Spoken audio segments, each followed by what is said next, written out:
अरे नया नया कोनिया हौ ओट दिहल लटेनिया के।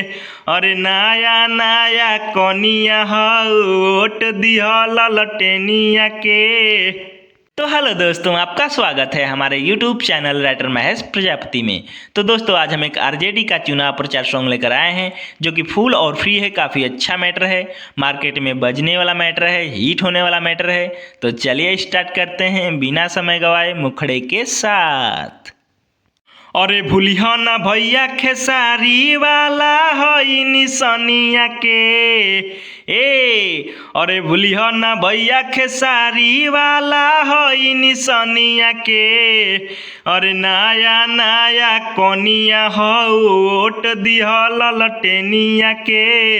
अरे नया नया कोनिया हौ ओट दिहल लटेनिया के। अंतरा फर्स्ट देख भइल बाटे भैया खेसारी के सभे दीवाना हो।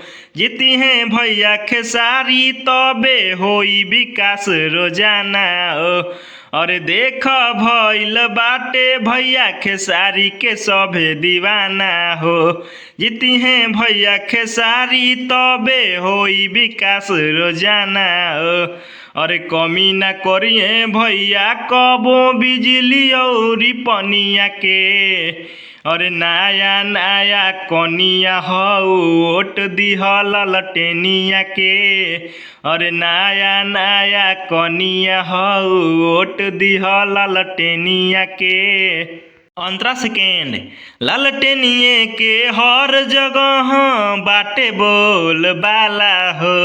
आरजेडी के झंडा अब की हवे लहराए वाला हो।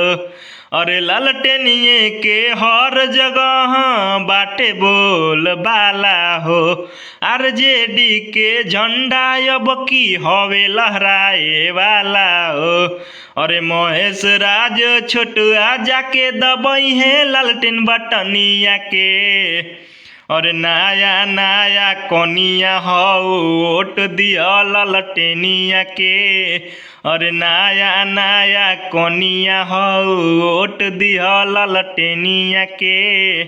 तो दोस्तों, इसी तरह का फुल और फ्री सॉन्ग पाने के लिए हमारे चैनल को सब्सक्राइब करें और वीडियो को लाइक करें, शेयर करें और कमेंट करें। तो चलिए मिलते हैं किसी नेक्स्ट वीडियो में किसी नए ट्रैक के साथ। तब तक के लिए बाय।